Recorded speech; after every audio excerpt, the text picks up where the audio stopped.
Al-haqqu min rabbika, kebenaran mutlak hanya milik Allah Subhanahu wa taala. Ini yang kita pegang. Ayatnya sampai lebih dari sekali itu Allah berbicara begitu.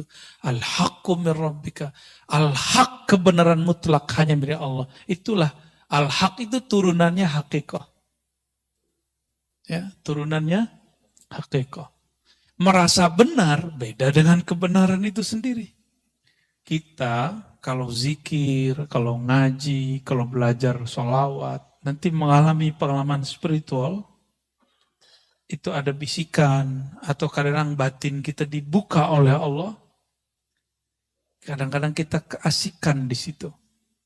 Dan kebanyakan yang tergelincir, itu orang yang dibukakan dalam bab mukasyafah fisyifa, atau mukasyafatut tibbiyah, dalam bab mengobati. Ini banyak. Atau dalam bab kashful uyub, dibukanya aib orang lain. Kita banyak yang senang di situ. Tapi sekarang untuk kasyaf nggak perlu pakai ilmu rohani, cukup buka YouTube. Ya, mau lihat nih si orang nih buruknya apa, kesesatan si fulan. Jangan percaya. Jangan percaya. Ya. Karena itu YouTube. Ya. Ya. Sepakat ya? Buka FB. Oh, di FB begini. Jangan percaya. Jangankan bagian sosial media, bahkan pengalaman rohani pun nggak boleh berhenti. Nggak boleh percaya di situ. Karena di dalam batin akan ada yang memanggil. Akan ada yang memberikan irsyad, petunjuk. Apa katanya? Illa wanadathu hawatiful haqiqah. Orang-orang yang mengikuti was-was tadi, ya, ilham-ilham al-YouTubiyah, ilham-ilham al-Facebookiyah, dan sejenisnya, apalagi ilham-ilham nafsiyah. Ya, khatir, namanya khatir. Masuk ke hati, masuk ke pikiran, bikin gelisah. Dan salah satu yang paling berbahaya adalah ciri-ciri dari syaitan dan nafs jiwa, munculnya syak, itu pertama. Yang kedua, su'uzzan, buruk sangka. Yang ketiga, gelisah. Nah, turunannya nanti tengkar sama orang, berselisih sama kawan. Bisa-bisa rumah tangga pecah.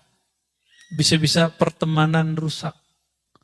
Tengkar di sosial media. Coba lihat tuh yang tengkar di komentar YouTube. Yang tengkar di komentar Facebook. Sama aja itu nasibnya. Ya. Mau pro atau kontra. Saya menyarankan jangan main di situ. Ya. Bahkan komentar diri ke dalam diri. Tahu nggak komentar diri ke dalam diri? Kita ada masuk pikiran.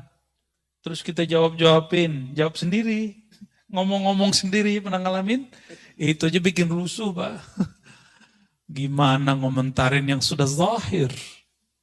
Ya. Maka saya harap yang sudah ngaji hikam, mulai hati-hati di bagian ini. Karena ujian kalau sudah ngaji hikam pun akan lebih berat. Tapi benefit rohaninya juga lebih berkualitas. Orang yang diujinya tinggi, anugerahnya pun melimpah. Tapi kalau mau di bawah-bawah aja, jadi akar rumput aja ya. Nggak ada angin, paling diinjek orang. Wanadathu hawatiful haqiqah. Akan ada yang berseru dari dalam dirinya. Hawatif. Hawatif itu bahasa Arab. Hatif. Hatif sekarang orang Arab nyebutnya itu telepon atau handphone. Akan ada suara yang masuk dari ranah hakikah. Nah, berarti ada syariat, tarekat, hakikah. Hakikah ini jurusannya masuk ke dalam kolbu. Ujungnya adalah ruh. Ar-ruhani. Ya. Berarti ruh kita akan berbicara. Ketika Bapak nih ngalamin sesuatu nih. Atau dapat bisikan sesuatu. Ya. Alladzi tatlub amamak. Yang akan engkau cari ada yang lebih tinggi dari itu. Bukan itu yang kamu cari. Bukan ini tujuanmu ngaji. Bukan tekar-tekar begini tujuanmu belajar tentang Islam. Bukan kemudian kamu merasa paling benar tujuannya ketika kamu belajar suatu ilmu. Ini maksud dia. Dalam hati itu akan ada bisikan, Pak. Pasti begitu. Coba aja. Coba antum tengkar di sosial media. Tuh panas kan itu. Sholat ke bawah, ntar balas apa ya? Lagi wudhu ke bawah, hatta lagi buang air ke bawah. Saya kan pernah ngalamin, Pak. Kalau saya kan langsung di lapangan dulu, tiktokan langsung sama orang. Dulu emang hobi kita debat. Ya. Tapi ketika dapat hadis Sunan Ibnu Majah mengenai bahaya berdebat, saya kemudian diberi saran oleh mursyid-mursyid saya, hindari perdebatan. Ya, hindari perdebatan. Meskipun kita merasa diri kita benar. Kan benar itu kita merasa aja, belum tentu juga benar. Benar nggak? Antum komentar-komentar kan nggak merasa benar. Belum tentu juga benar. Sahih.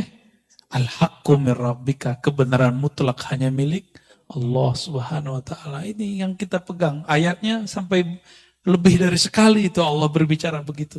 Al-haqqu min rabbika. Al-haq, kebenaran mutlak hanya milik Allah. Itulah al-haq, itu turunannya hakikah.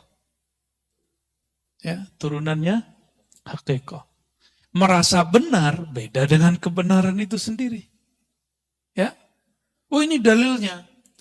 Tidak semua orang yang berdalil, pemahaman dalilnya benar. Karena dalil dan pemahaman itu dua hal yang berbeda. Masih ingat yang ngebom di Bali, itu pakai dalil nggak? Ya, itu Samudra punya dia, karena namanya Imam Samudra. Serius, Pak. Itu Imam Samudra pakai dalil dia. Semoga Allah mengampuninya. Ya. Maksud dia mungkin benar, dia berjuang untuk agama Allah. Tapi kenapa dia ngebom orang yang belum kenal Allah? Yang dibom non-muslim. Masih mending tuh, Indonesia masih mending. Ya. Mungkin sudah ada beberapa yang ngebom sesama muslim. Di tempat lain dan negara lain, orang-orang yang membuat kajian-kajian keislaman, maulid Nabi, itu dibom. Ya, dibom. Maka perangkat-perangkat negara kita itu PR-nya besar sekali. Saya bukan PNS, bukan ASN, bukan tentara, bukan polisi. Saya santri. Ya. Maka yang kita lakukan adalah amal-amal santri, ngaji kitab. Ya. Jika mereka ngurusnya nangkep-nangkep, nah itu urusan mereka itu. Atau apapun, kita ngurusnya memperbaiki dari dalam. Karena ini kesalahan kami juga. Kenapa membiarkan umat seperti ini? Ya. Maka kita nggak salahkan mereka juga. Ya. Kita nggak benci sama Imam Samudra, walaupun Samudra milik dia. Kita nggak benci juga sama yang mirip namanya sama saya itu ya. Amrozi. Ya. Nggak ada bencian. Kita justru sedih, kok ada ya orang mau beragama, ujungnya seperti itu. Ya. Dan kita nggak benci kepada orang yang benci kepada kita. Ah, ini kata kuncinya. Ya, kita nggak perlu benci kepada orang yang benci kepada kita. Nggak usah capek-capek, Pak. Benci sama saudara, benci sama tetangga, lelah nggak? Benci sama orang banyak, capek nggak? Capek. Jadi orang-orang yang paling lelah di dunia ini orang yang benci. Karena kalau sudah benci, keluarlah hasad, iri, dengki. At-ta'abun nas fid dunya al-hasid. Nah, orang yang paling lelah di dunia ini, orang yang dalam dirinya ada kebencian sehingga dia iri, dengki. Jadi kita nggak usah benci sama orang. Wal mubghid, dan orang yang suka marah-marah. Marah di mana aja ya. Maka kita minta ampun kepada Allah jika kita pernah marah tidak pada tempatnya. Ya. Emang saya nggak pernah marah, saya pernah marah juga Pak. Dulu hobi saya marah, ini santri saya yang sering saya marah-marah ini dulu ya. Dulu berapa kali kena berdiri? Sering ya. Tuh, sering dulu. Alladzi tatlub amamak. Jadi di dalam diri kita, qalbu akan berkalam. Hei, yang kamu cari bukan ini. Bukan tengkar-tengkar begini. Bukan ilham-ilham begini. Kalau yang dapat kemampuan mengobati, kamu boleh mengobati orang. Tapi tujuanmu bukan ini. Maka dia seperlunya. Ya. Orang-orang yang kemudian kasyaf melihat aib, kebaca nih si batin orang. Bukan untuk itu. Nanti batinnya akan ngomong, tujuanmu bukan untuk mengetahui kualitas batin orang. Ya. Hal itu hanya boleh untuk seorang mursyid. Jadi hanya mursyid yang boleh dikasyafkan tentang kualitas batin seseorang. Tapi kebanyakan mursyid nggak mau juga. Karena mursyid takut jika dia mengetahui aib orang lain. Ini saya udah banyak ketemu mursyid-mursyid ahli kasyaf, itu nggak ada yang suka. Minta diangkat itu. Ya Allah angkat ini. Dan rata-rata mursyid saya, mazhabnya mazhab husnuzon. Apa artinya? Alirannya berbaik sangka. Jarang yang berburuk sangka. وَلَا تَبَرَّجَتْ ظَوَاهِرُ الْمُكَوَّنَاتِ إِلَّا نَادَتْهُ حَقَائِقُهَا. Tidaklah silau zawahir penampakan mukawanat alam. Alam itu ada alam yang zahir, ada alam yang batin. Alam pikiran, termasuk ilmunya, ini Bapak faham sesuatu, itu udah alam. Alam pemahaman namanya. Apalagi merasakan suatu pengalaman zikir. Ya. Pengalaman zikir, ada macam-macam Pak. Ada teman kita yang waktu zikir dia nggak ngerasa badannya ada. Ada yang zikir udah berkali-kali nggak ngerasa apa-apa juga ada. Ini ujian. Ketika si temannya bercerita, saya kalau zikir terasa begini. Temannya bingung, lah dia bisa ngerasa gitu, kenapa aku enggak? Ini ujian buat dia. Apakah dia zikir nanti ingin merasakan itu? Atau dia zikir ingin mendapatkan ridha Allah Subhanahu wa ta'ala. Atas dasar itulah masyayikh kita memberikan satu doa kalau mau zikir. Ilahi anta maksudi. Ya Rabb, hanya engkau tujuanku, bukan pengalaman-pengalaman batin itu. Tapi bertemu engkau yang maha batin. Merasa dipandang oleh engkau yang maha batin. Itulah tujuanku. Jadi batin-batin yang lain gak penting Pak, udah ketemu Allah. Ya. Kalau antum sudah bersama pemilik yang zahir dan batin, masih butuh gak itu? Gak perlu. Maka pengalaman-pengalaman itu simpen aja lah. Ya. Ini banyak yang mengalami sesuatu, gak udah saya ceritain ke orang dah. Ya. Hatta gak usah ceritain ke saya lah. Ya. Saya juga punya pengalaman rohani dan saya gak banyak ceritain ke orang kok. Tapi yang penting-penting saya ceritakan. Untuk apa? Untuk tarbiyah. Bukan untuk apa-apa juga. Ya. Simpan aja, tulis sendiri, jadikan diary. Dari pengalaman rohani. Nanti kalau sudah berapa lama antum dikasih petunjuk oleh Allah. Mana yang dari setan, mana yang dah halu. Ada yang halu loh Pak. Ya. Serius ada yang halu. Namun kalau orang sudah mengerti bab ini, dia akan tahu ya, secepatnya, nggak lama. Ya. Nah di sini kita harus hati-hati. Apa bisikan yang di dalam hati ketika kita kasyaf, ketika kita melihat sesuatu? Innama nahnu fitnatum fala takfur.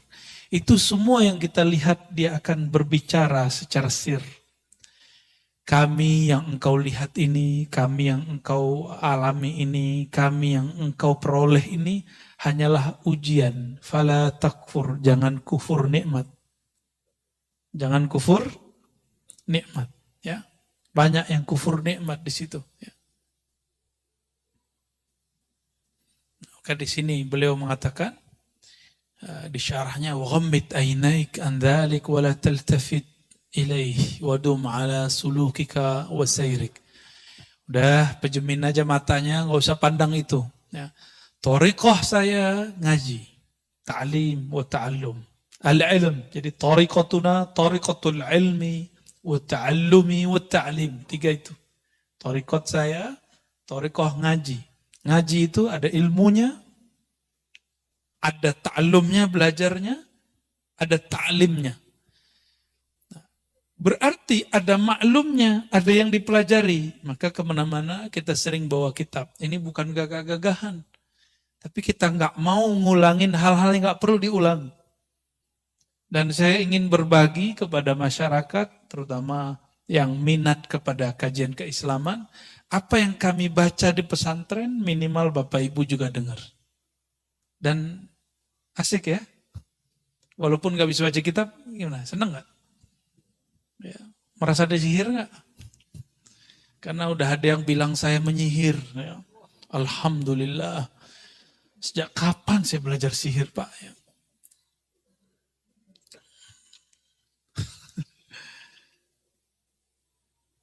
Dan antum percaya nggak aneh penyihir? Hah? Percaya nggak? Mana ada penyihir solawatan gitu? Percaya nggak kalau saya liberal? Mana ada orang liberal ngajar kitab Aqidatul Awam? Ada. Mana ada orang liberal, orang plural ngajar, ya ngajar kitab Tohawi, ya. Gimana sarungan? Nggak ada. Itu potong-potongan dan mereka tidak mengerti kata-kata kunci bahwa kita berbicara bab namanya ontologis. Kalau teologis itu akidah. Saya nggak pernah 1 detik pun keluar dari akidah Ahlus Sunnah wal Jamaah. Ya, tidak pernah kita keluar. Kalau mazhab fikih kan kita bisa berselancar, Pak. Di dalam mazhab Syafi'i itu sudah banyak kaul-kaul yang bisa kita pakai. Ya. Jadi antum percaya nggak? Anda liberal. Percaya nggak saya mengajarkan nyembah Nabi Isa? Hah? Itu kan video yang dipotong kan. Antum percaya nggak saya mengajarkan menyembah siapa saja, berarti antum telah sampai usul kepada Allah. Kan nggak ada. Kita menjelaskan dalam bab rohani tidak ada kata benar salah. Dalam bab rohani sempurna tidak sempurna. Sempurna itu al-Muhammadi, Nabi Muhammad sallallahu alaihi wasallam. Selain itu tidak sempurna. Makanya ketika ada kajian kita yang dipotong salah satunya, saya pernah menjelaskan satu ayat, surah Ar-Ra'd ayat 15, ingat saya. Ya, sujud kepada Allah apapun yang di langit dan di bumi. Ya. Apa kata Sidi Syekh Ahmad Tijani dan imam-imam yang lain? Apapun yang di bumi, apapun yang di langit, semuanya sedang menyembah Allah. Walaupun zahirnya dia menyembah selain Allah. Itu kalam beliau. Itu bab namanya bab ontologis, bukan bab teologis. Kalau bahasa kitanya bukan bab akidah, itu bab wujud. Adakah wujud di alam ini selain wujud yang hakikinya dari Allah Subhanahu wa Ta'ala? Nggak ada. Ya. Giliran kita saudaraan begitu, mereka nggak berani serang Syekh Ahmad Tijani, tapi berang serang Ar-Razi. Ya. Karena takut juga dia ya. Gimana? Antum percaya nggak aneh ngajarin nyembah Nabi Isa? Itu kan kekonyolan yang diilmiah-ilmiahkan ya. Nah, kita nggak mau lah seperti itu. Husnuzon kepada orang itu. Kalau nggak ngerti tanya langsung. Ya.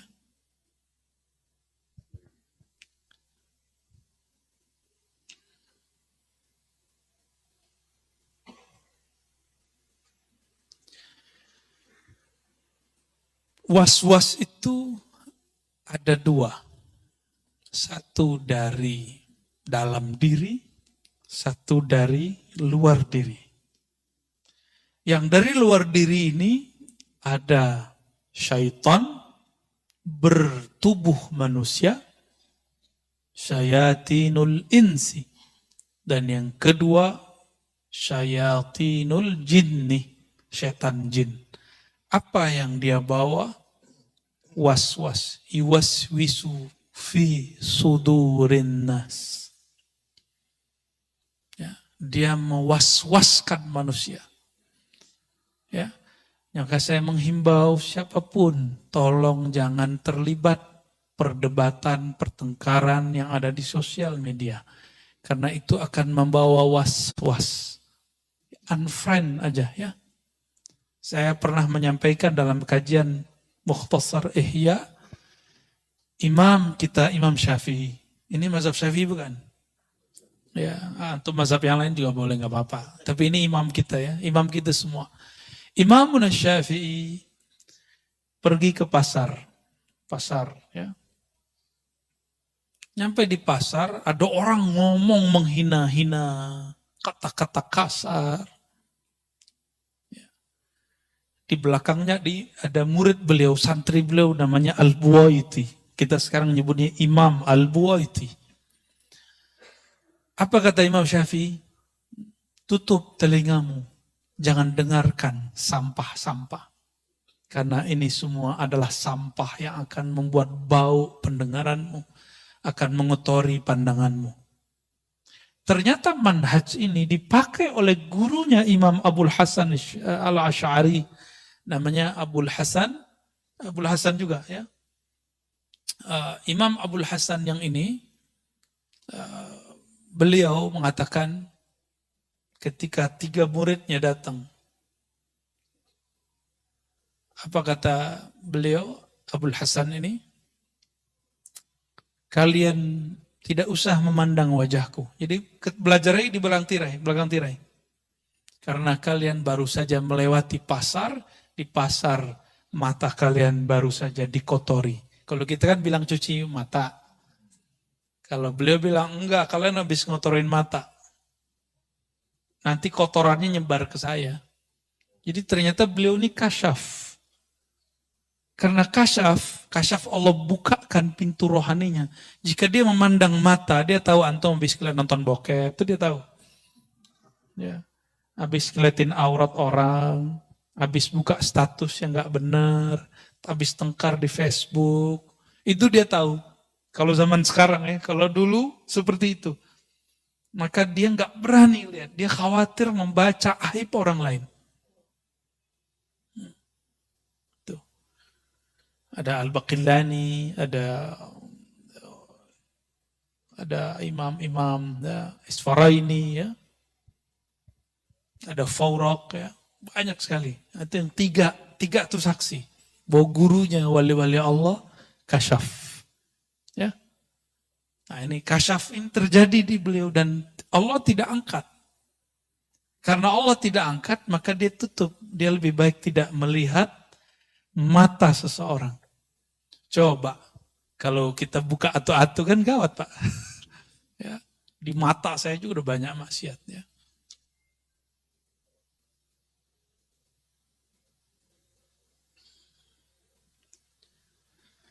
Ya itu yang nomor berapa sih itu? Nomor 28. 29. Oke. Sekarang kita masuk ke hikmah yang baru. Sebenarnya masih banyak penjelasannya. Minimal sudah dapat intinya. Bahwa jika antum dapat kasyaf, atau ada kasyaf Facebookia, kasyaf YouTubea, dapat informasi dari sana, jangan langsung percaya. Oke? Nah ini penting sekali. Penting dalam beragama. Capek ya. Nggak perlu tidak membuat hati kita tenang, tinggalkan. Sepakat? Ya. Oh dia memancing emosi saya. Nah ini ujian buat kita. Ya maklum sih manusiawi ya. Makanya sebaiknya daripada debat hindari. Jangan ketemu, nggak usah ketemu. Oh kita diremehin mah dia harga diri gue di mana kan gitu. Ya itu ujian antum di situ merasa diri berharga. Ya. Bismillahirrahmanirrahim. Hikmah yang ke berikutnya 29. Di kitab saya 21 ya. Kitab saya cetakan Darut Taqwa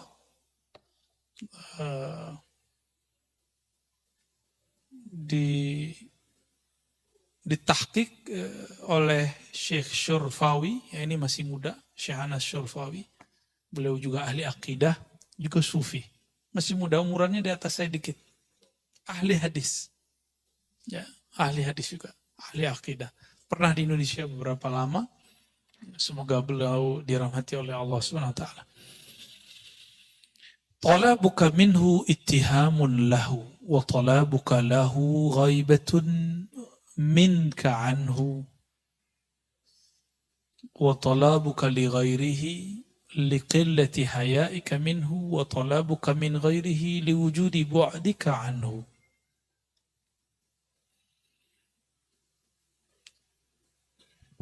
Ada 4 jenis orang meminta. Dan 4-empatnya itu bermasalah. Jadi 4 kesalahan orang berdoa. Ya. Yang pertama, talabuka minhu ittihamun lah. Engkau memohon, meminta kepada Allah, minhu, kepadanya Allah, ittihamun, tapi engkau menuduhnya, ya,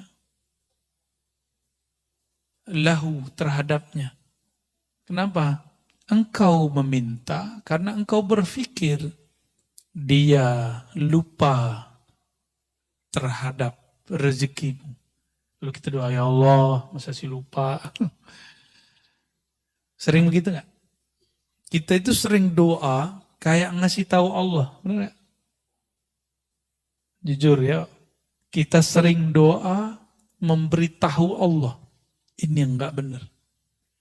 Sebelum kita berdoa, Allah kan sudah tahu. Maka kita berdoa bukan sedang memberitahu. Kalau kita sedang memberitahu, kita telah menuduhnya bahwa dia sebelum kita doa tidak punya pengetahuan. Batallah sifat 20-nya. Dalam akidah Ahlussunnah, Allah bersifat ilmun alim, punya ilmu. Ilmunya tidak didahului oleh khabar dan sebab atau kejadian. Ada 3, sabar, khabar, berita atau kejadian. Kalau ilmu saya itu didahului dengan itu. Sabab itu bisa jadi ngaji, saya belajar dulu, khabar dikhabari orang, atau kejadian hadisatun. Terjadi dulu baru faham. Ya nggak, benar nggak? Kita husnuzon sama seseorang, ternyata maksud dia nggak baik. Ya, dan itu sering, Pak. Sering. Ya, saya nggak tahu, dan saya berdoa untuk nggak perlu tahu isi hati antum yang hadir ini. Saya husnuzon saja. Mungkin ada yang niatnya tulus, ada yang niatnya coba-coba. Coba dulu kalau asik dengerin. Terusin, kalau enggak. Ada yang pengen cari bahan untuk dipotong-potong. Terserah antum ya. Allah tidak pernah tidur. Dan Allah lebih dahulu tahu. Sebenarnya sisi kisah dikasih tahu. Cuma nggak boleh aneh kasih tahu. Di antara wajah-wajahnya kan kelihatannya. Itu wajah nggak bohong, Pak. Mata itu bisa berbicara seperti Imam Abul Hasan tadi. Bisa ngomong dia. Atau hati-hati aja ketemu dengan orang-orang yang kolbunya selalu dekat dengan Allah Subhanahu wa ta'ala. Ya. Maksudnya bukan saya ya. Kalau mas saya terserah antum lah ya. Wa talabuka. Sebelum masuk yang kedua. Jadi kebanyakan kita doa ngasih tahu Allah. Berarti kita buruk sangka Allah sebelumnya tidak tahu. Saya mau tanya sama antum. Antum gak doa, kalau rezeki pasti nyampe gak? Antum gak nyembah Allah, nyembah tepekong, nyembah Yesus, nyembah Wisnu, Siwa, apapun, terserah. Tapi kalau rezeki nyampe nggak? Nyampe. Jadi jangan heran kalau ada di Indonesia, apa istilahnya, 9 naga, lebih kaya. Ya wajar, mereka rajin nyari kok. Kita kan ngomeng doang, ngemeng ya. Kita cuma bisa komentar-komentar, 9 naga, 9 naga. Kita nggak mau seperti mereka mencari. Alasannya zuhud. Ya. Islam itu, 2 rukunnya, itu mesti pakai duit, Pak, pakai harta. Syahadat aman, ya, penting air putih beres. Sholat, ya, uduk beres lah. Tapi kalau masuk puasa enggak juga, malah ngurangin. Tapi setiap bulan puasa selalu pengeluaran kita lebih besar. Saya nggak tahu juga kenapa tuh ya. Dan yang keempat, kelima, itu butuh duit. Bahkan seakan-akan Allah berpesan, kamu carilah dunia supaya kamu bisa berbagi. Itulah pesan dari rukun Islam yang keempat. Ya, berzakat, benar gak? Coba antum kalau nggak nyari duit gimana? Bisa berbagi nggak? Tapi ada tauhid di situ. Wa mimma razaqnahum yunfikun. Nahnu narzuquka. Kamilah yang menghantarkan rezeki kepadamu. Zahirnya pekerjaan, zahirnya dapat hadiah, zahirnya dapat gaji, zahirnya dapat untung dan segala macamnya. Batinnya Allah lah yang menyampaikan. Karena tidak ada di alam ini kecuali imma fi'lullah, wa imma sifatullah, wa imma ismullah. Di alam ini cuma nama, sifat, perbuatan Allah. Itu aja yang kita lihat. Ya. Jadi mulai malam ini kalau berdoa, katakan di hati, ya Allah yang maha mengetahui isi hatiku. Yang maha mengerti apa yang aku minta. Sebelum aku meminta, engkau telah tahu apa yang aku perlukan. Aku ingin bermanja-manja bermunajat kepadamu. Tuh. Inilah pembukaan Hizib Bahar. Allahumma ya Allah, ya Alim, ya Azim, ya Halim. Anta Rabbi wa ilmuka hasbi. Fa ni'mal Rabbu Rabbi wa ni'mal hasbu hasbi. Terjemahan bebasnya kayak tadi, Pak. Tuh, teks Arabnya begitu, tapi terjemahan bebasnya kayak tadi. Ya. Saya sudah lama doa, Tat. Belum dikabulkan. Nah, berarti antum nuduh Allah nggak denger. Atau nuduh Allah lupa. Kayak proposal aja.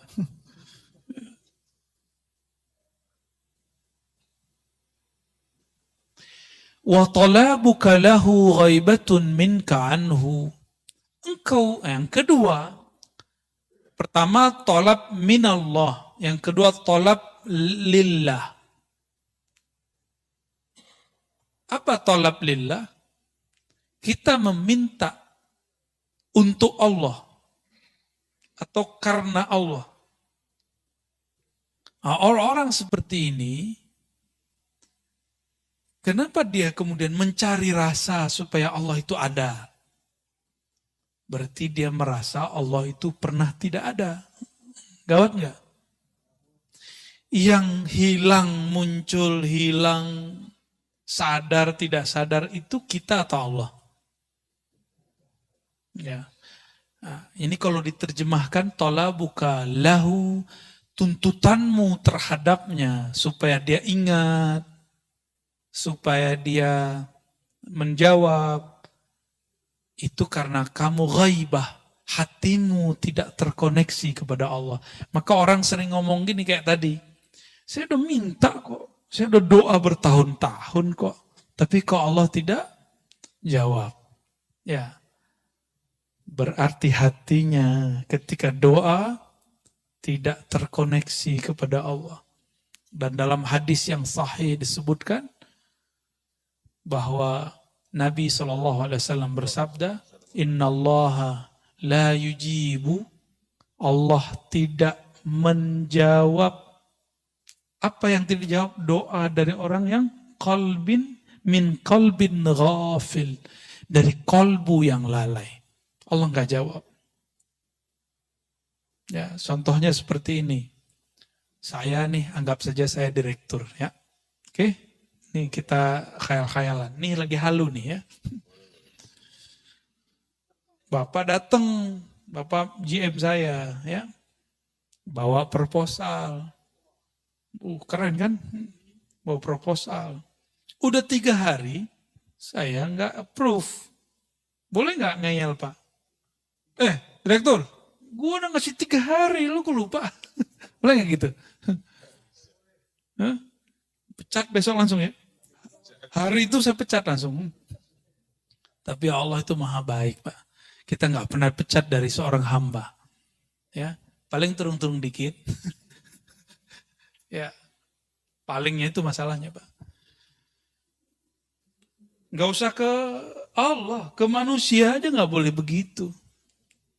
Maka Allah tersinggung jika ada seorang hamba mengatakan, aku telah berdoa, tapi dia belum kunjung menjawab. Ya. Saya udah sholat bertahun-tahun kok. Tapi Allah nggak jawab juga. Sama, antum hikmah di masjid nih. Tiba-tiba pengurus ganti, kurang dihargai. Ngomong, saya ini udah banyak berkorban di sini. Kalau nggak ada saya, masjid ini nggak jadi. Itu ditolak langsung itu di sisi Allah. Saya sudah ketemu orang begini bertahun-tahun dan banyak. Bisa jadi di majelis, bisa jadi dimanapun. Hati-hati. Ciri-ciri orang yang diterima amalnya, dia lupa kalau dia beramal. Ciri-ciri orang sedekahnya diterima, dia lupa berapa yang dia kasih. Lupa di situ artinya dia nggak mau sebut-sebut. Ciri-ciri orang yang diterima pengabdiannya, dia tidak merasa telah mengabdi kepada Allah ya, kepada rumah Allah, karena majelis-majelis yang kita, ini kan majelis nih Pak. Ya kalau bukan karena saya nggak jadi, tunggu setelah ini antum diuji. Ya, saya setiap kali ngomong begitu saya diuji sama Allah dari kecil Pak. Umur 9 tahun kita menghidupkan surau kan, surau dulu kita nginepnya di surau. Tapi tradisi itu sudah nggak ada. Umur 9 tahun, kelas 4 SD, saya jadi Bilal. Untungnya guru di sekolah sangat mendukung. Jadi kalau pagi-pagi absen dulu, siapa yang nggak sholat pagi ini, sholat subuh. Akhirnya subuh masjid tuh rame. Kita nginep di masjid, nginep di surau. Sayangnya guru kita sudah sepuh, tidak siap lagi mengajar. Ya, sudah nggak sanggup mengajar. Tapi kita punya kenangan dulu nginep di surau, rame itu. 1 shaf, 2 shaf. Terbesitlah di hati, ada was-was. Kalau nggak karena kamu, nggak rame di masjid, nggak rame di surau. Besok Bilal saya diganti. Gila. Sana kan kalau nyebut L di belakang hilang Pak. Bilal itu Bila. Dulu Bila. Panggilan saya Bila dulu. Bilal ya. L-nya hilang. B-nya ganti pakai G. Gila. Habis ngomong begitu. Ya.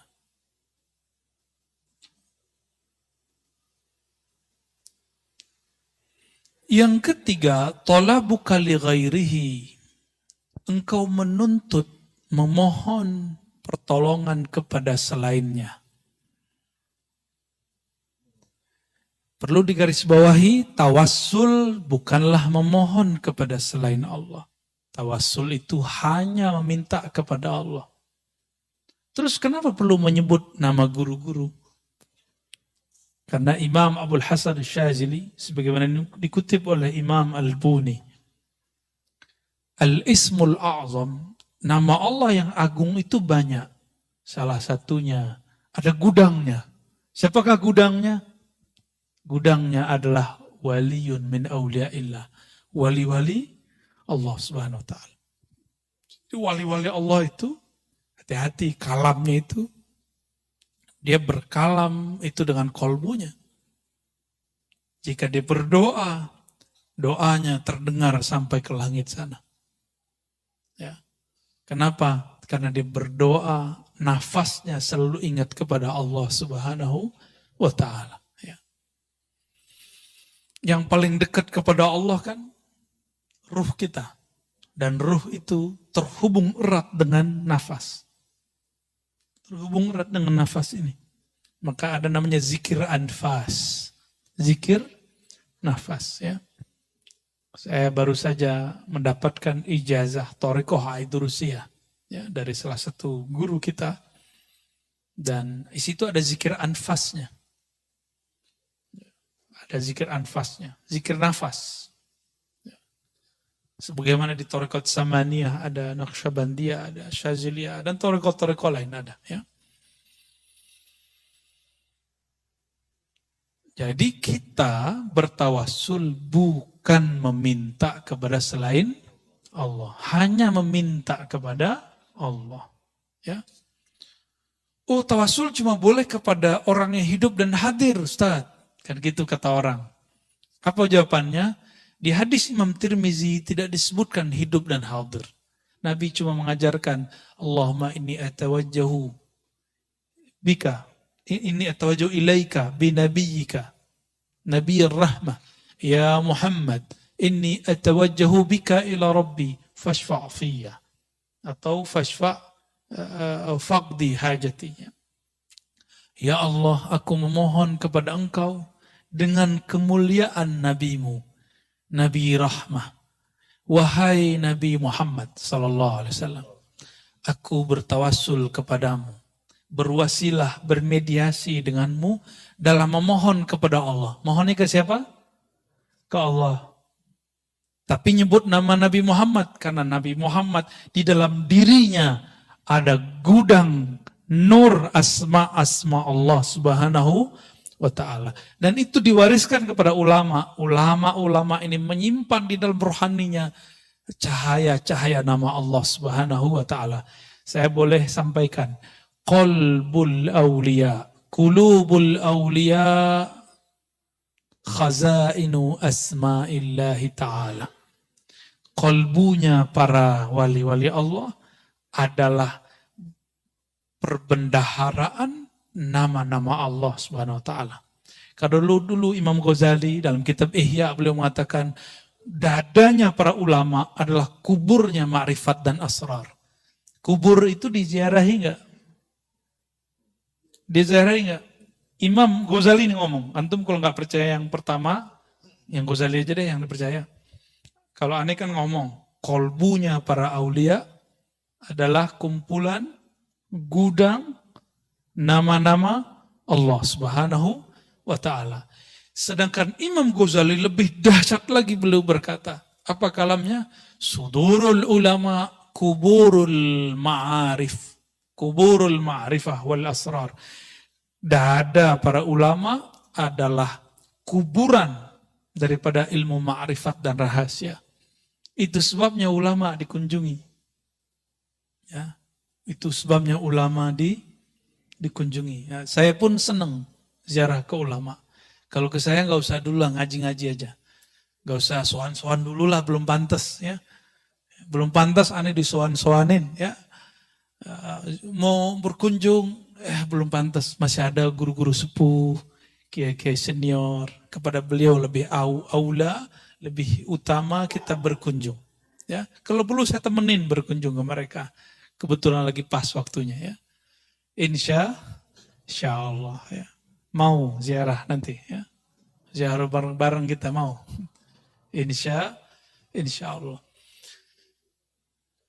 Nah, kenceng. Semoga COVID-nya nggak bekerja banyak ya.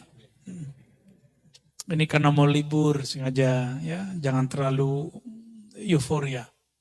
Siapa tahu nanti ada virus baru.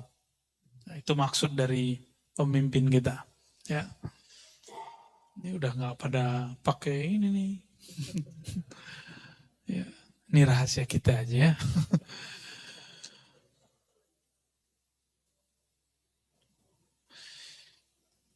Engkau memohon kepada selainnya likillati hayaika minhu, karena engkau tidak tahu malu.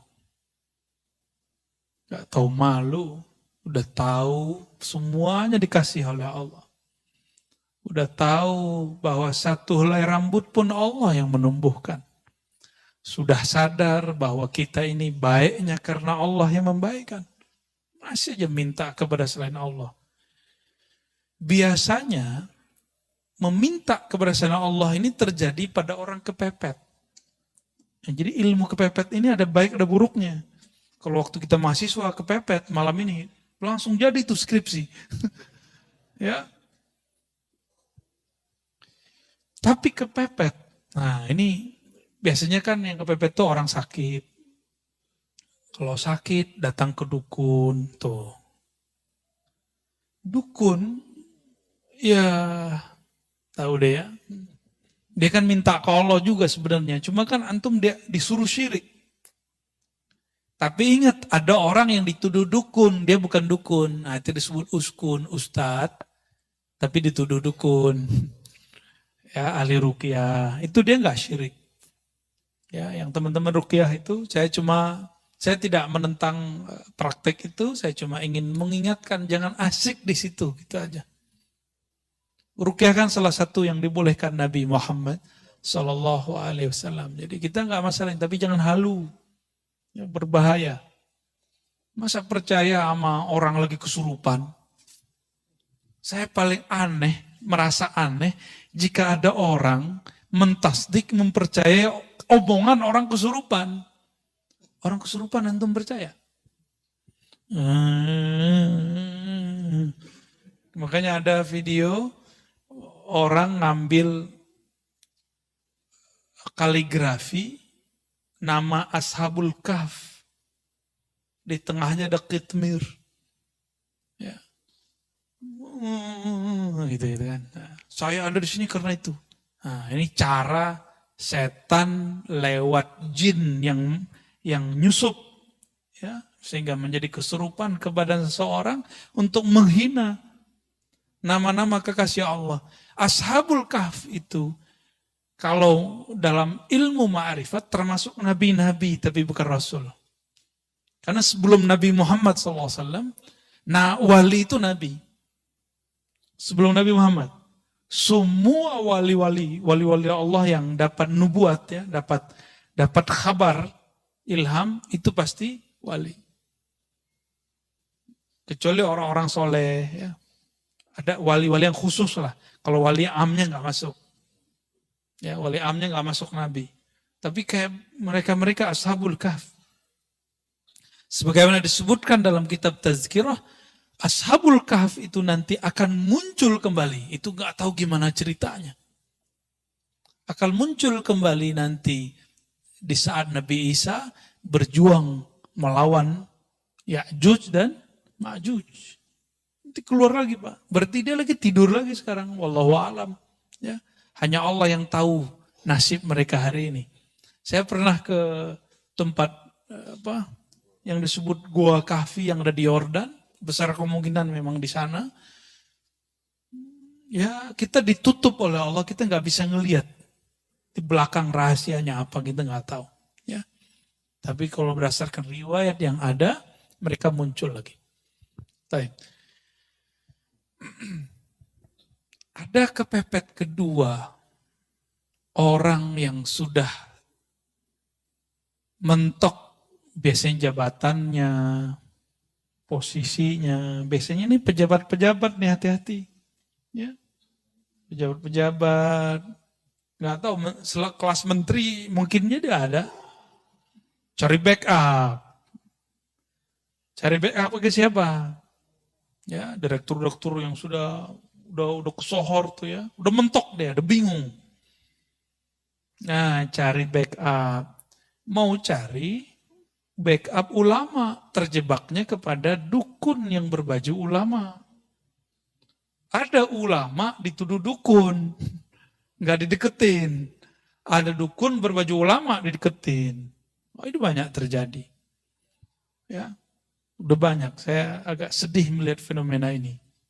Ya. Kalau mereka menghebat, mereka aja jadi direktur, ya. Mereka aja jadi orang hebat. Kenapa mereka kemudian kita mintai? Jangan marah, ya. Yang praktek jangan marah. Ya kita harus edukasi masyarakat lah.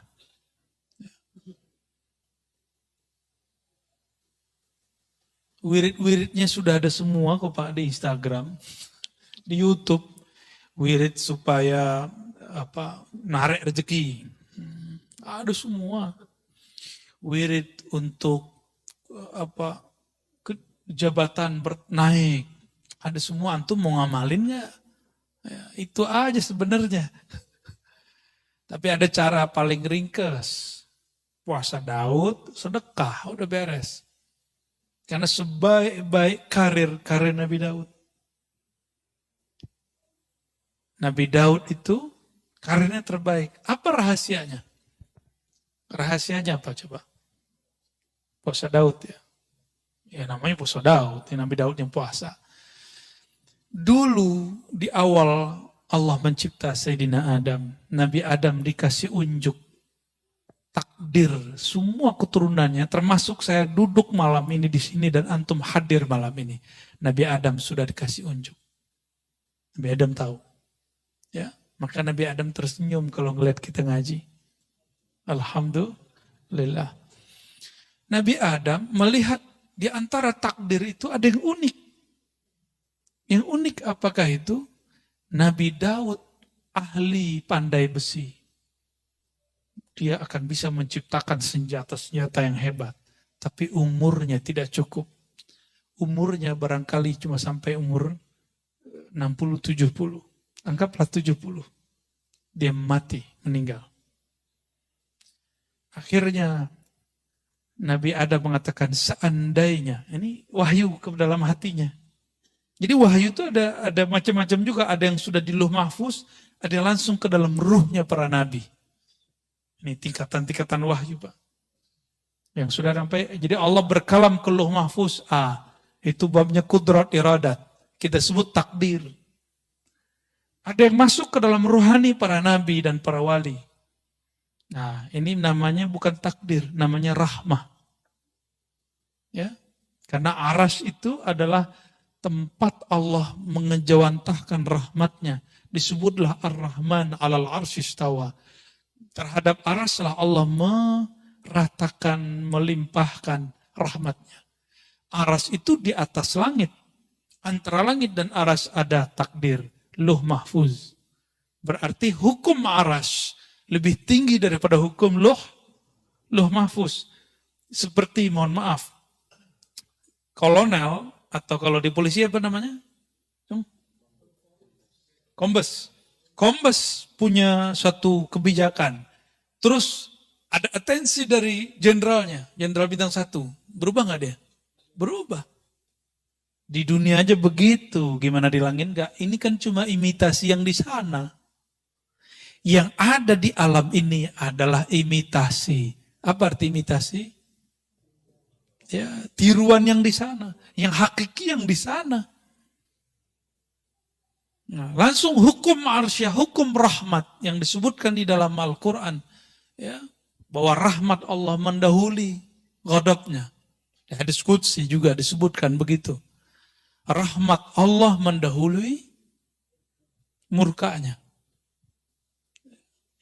Dalam sebuah lafaz ada kalimat di hadis qudsi misalnya, inna rahmati sabaqat ghadabi. Sesungguhnya rahmatku mengalahkan, mendahului ghadabku. Ghadab itu hukum Lauh Mahfuz. Murka.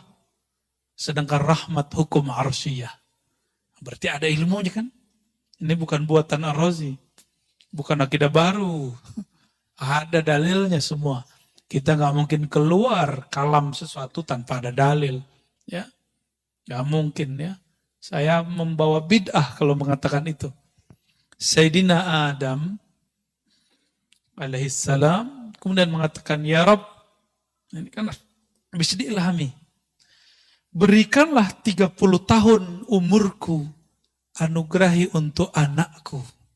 Nah, gitu sayangnya sang ayah Abul Bashar, bapaknya manusia, kepada keturunannya. Benar gak sayang sama anak?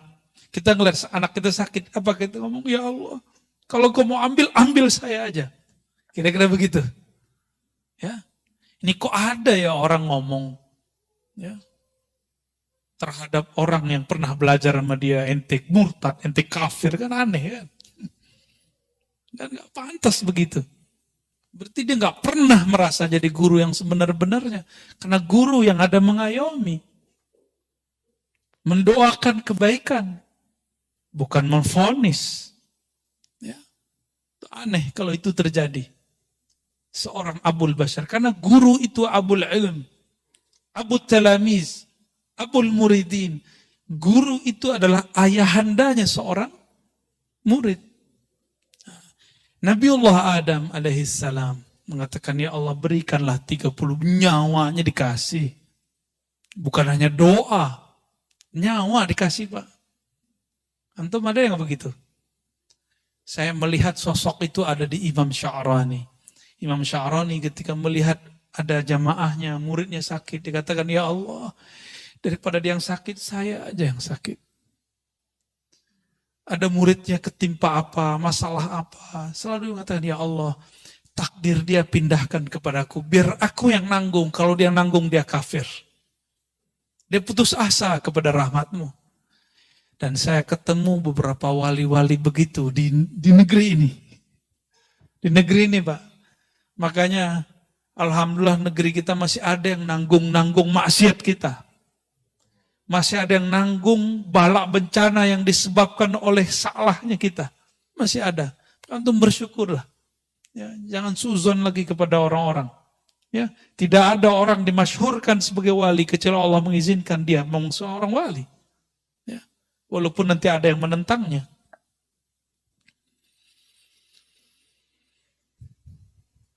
Akhirnya Sayyidina Adam, takdir rahmah mengalahkan takdir kudrat iradat. Diberikanlah 30 tahun. Apa yang terjadi? Setelah umur itu dikurangi, berarti umur Nabi Adam berkurang. Datanglah malaikat maut mengatakan, Mas Adam, sekarang saya datang mau menjemputmu. Oh, jemput-jemput gimana nih? Kan jatuh gue masih ada 30 tahun lagi, kira-kira begitu. Loh kan bukannya dikasih sama anakmu, udah dipindahin. Di Lauh Mahfuz sudah diganti. Oh nggak bisa, saya lupa, nggak ada saya ngomong begitu. Itulah awal nisyan ya waqa ala Sayyidina Adam. Awal kelupaan terjadi pada Nabi Adam. Atas dasar itulah kata Nabi Muhammad SAW. Keturunan Nabi Adam pasti akan lupa. Lupa sama Allah, lupa sama Rasulullah, lupa sama anak bini ya. Lupa, emang dari sono. Mau gimana lagi? Hukum rahmah terjadi lagi. Nabi Adam ini kan posisinya lebih tinggi dari malaikat maut. Ya Allah, saya lupa. Menurut saya masih ada 30 tahun lagi. Ya udah, 30 tahun lagi Nabi Adam hidup. Malaikat maut pensiun dini. Diundur. Yaudah, gue ngalah deh. Mundur malaikat maut. Ya, lucu juga Pak. Jadi ada semacam negosiasi juga di alam sana. Ya, menarik nggak cerita begitu? Dongeng apa lagi nih Arazi? Hadisnya sahih kok. Cuma saya ceritakan dengan bahasa kita malam ini. Itu aja bedanya. Ya. Terus Nabi Daud, ini yang jarang diceritakan. Kenapa kemudian Nabi Daud puasanya sehari puasa, sehari tidak? Itu asrarnya ada rahasianya. Untuk menebus hukum rahmah itu, as-sawmu li, puasa itu milikku. Milikku ini hukum rahmah.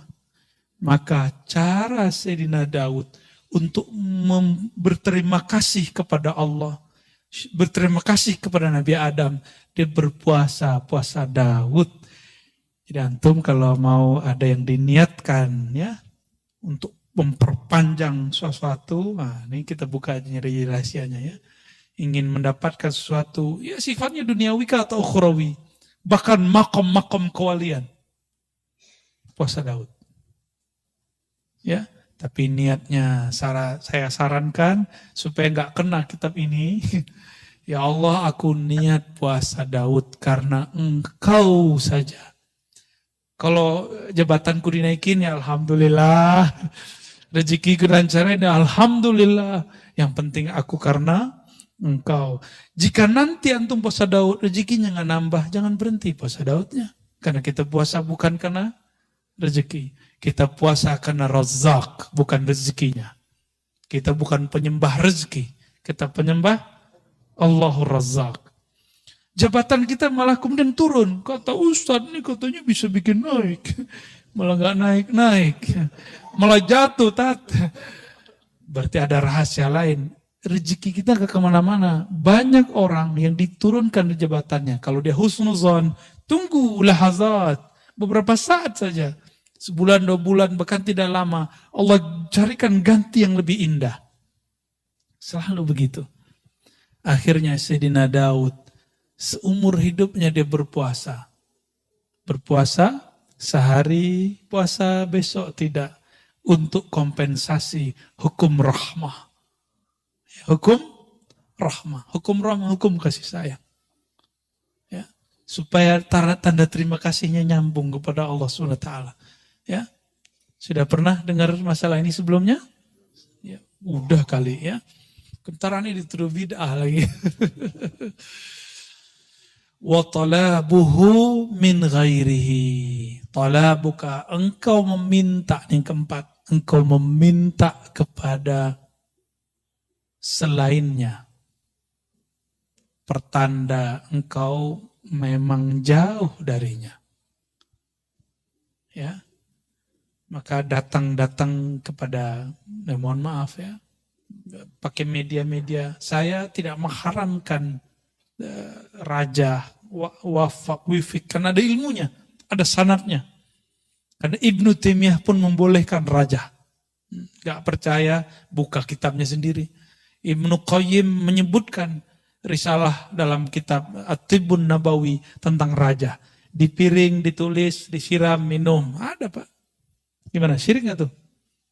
Kalau ada yang mengatakan dia bermanhaj salaf, lalu mengatakan itu syirik, dia telah mensyirikkan Syekhul Islam Ibnu Taimiyah.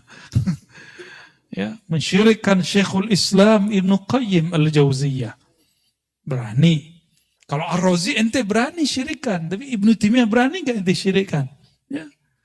Kalau Ar-Razi silakan dibid'ahkan, tapi berani ke membid'ahkan Ibnu Qayyim Al-Jauziyah? Gak berani mereka. Ya, beraninya mah kita doang. Ya. Akhirnya kita ini cuma memuja, memuji, menghormati orang yang sudah wafat, yang sudah mati, yang hidup kita gak hargai. Ya. Nunggu dulu dia mati, baru ente kemudian nangis. Ya. Nunggu dulu sang wali, sang ulama, sang kiai mati, baru nangis-nangis. Dulu saya gak ngaji kepada dia. Mau sampai kapan ngomong begitu terus ya? Wali setiap saat akan ada yang wafat. Ini sudah banyak wali yang wafat, Pak. Maka ulama-ulama muda harus bersiap-siap mempelajari ilmu ma'rifatullah supaya dia bisa mewarisi tugas-tugas kerohaniannya. Ya, harus. Kalau nggak ada wali-wali itu negeri ini nggak dijaga oleh Allah Subhanahu wa Ta'ala ya. Kita yang minimal jadi wali murid lah ya.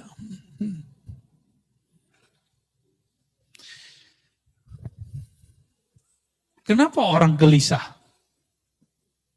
Tahu kenapa orang gelisah? Karena jauh dari Allah Subhanahu. Tapi Allah pernah jauh nggak dari manusia? Allah nggak pernah jauh. Berarti jauh itu ada pada rasa dan pengetahuan. Karena pengetahuannya tidak ada tentang Allah, maka rasanya tidak dekat kepada Allah. Pengetahuan itu bahasa Arabnya ma'rifah. Kumpulannya disebut ilmu. Ya. Jika diamalkan muncullah rasa. Jadi apa yang disebut rasa? Zauq. Zauq itu adalah natijatul amal bil ilm. Buah dari mengamalkan satu ilmu muncullah rasa. Sudah tahu sholawat itu wajib? Bahkan sebelum ada hukum sholat, sholawat sudah wajib. Ya kan kita dipotong juga tuh sama orang. Suek juga tuh orang ya. Apa jadi potong? Kita mengatakan bahwa sholawat itu lebih wajib daripada sholat. Maksudnya sebelum ada sholat diwajibkan kepada manusia, Allah sudah bersolawat. Allah itu qadim. Itu mana? Dan disebutkan di kitab ini juga. Ya. Allah itu qadim. Dan Allah dengan kekodimannya. Qadim itu maha terdahulu, maha awal, bahkan tidak berawal. Belum ada langit, belum ada bumi, belum ada aras, belum ada surga, belum ada neraka, belum ada. Salat ente belum ada. Ya, belum ada. Zakat kita belum ada. Allah sudah bersalawat. Innallaha malaikatahu yusalluna ala nabi. Sesungguhnya Allah telah bersalawat ya. Dan senantiasa bersolawat kepada Nabi Muhammad SAW. Kenapa tidak Ar-Rasul? Kalau Ar-Rasul itu Muhammad bin Abdullah. Tapi An-Nabi itu Ahmad Ruhullah. Itulah yang dikhabarkan Sayyidina Isa. Karena Muhammad bin Abdullah belum lahir. Tapi Sayyidina Isa Ruhullah Saghir. Ruhullah minor. Dia mengenal Ruhullah kabir. Apa kata dia? Nanti di akhir zaman Ruhullah yang kabir itu, yang agung, wa innaka la'ala khuluqin azim, yang azim itu akan lahir, akan muncul. Ismuhu Ahmad. Namanya Ahmad. Tapi Abdul Muttalib ngasih nama cucunya Muhammad. Apakah salah? Tidak. Ternyata setiap orang itu mempunyai rahasia-rahasia mengenai masalah nama.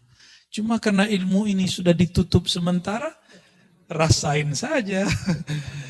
Ya, sudahlah dulu ya. Jadi tolong jangan minta-minta nama sama saya. Ya.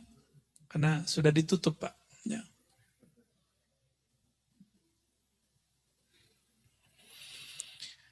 Kalau udah kenal sama Allah, kalau kenal seseorang, udah kenal nih, orang tua kenal sama anaknya.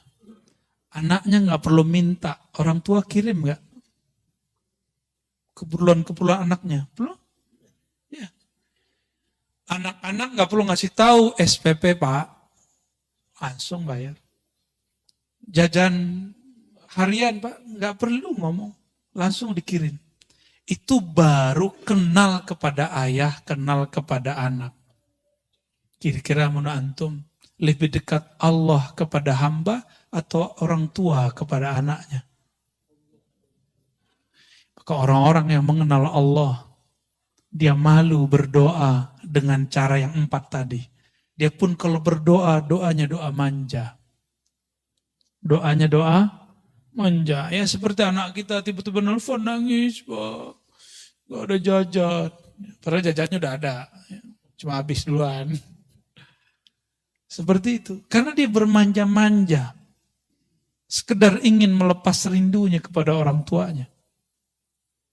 Seperti itu lebih kurang. Ya, maka berdoalah karena bermanja-manja kepada Allah Subhanahu wa ta'ala. Jangan berdoa itu lagi intimidasi Allah. Ya Allah, saya udah doa nih, udah 2 tahun doa. Masih jomblo aja. Ya Allah, ya Allah. Allahumma salli ala Sayyidina Muhammad. Maka pensyarahnya Imam Ibnu Abbad, beliau mengatakan, فَالطَّلَبْ كُلُّهُ عِنْدَ الْمُوحِدِينَ الْعَارِفِينَ مَعْلُولٌ. Meminta dengan cara intimidasi, dengan suuzon kepada Allah, itu pertanda bahwa ada cacat di dalam dirimu. Bahwa engkau belum betul-betul mengenal Allah Subhanahu wa ta'ala. Kita memohon kepada Allah berkah kajian ini, berkah Nabi SAW dan para wali Allah khususnya Sayyidina Abil Hasan Syazili, Abul Abbas Al-Mursi dan Ibn Athaillah Sekandari. Semoga Allah menganugerahkan anugerah ma'rifat dalam rohani kita. Amin ya rabbal alamin. Wassallallahu ala nabiyina Muhammad.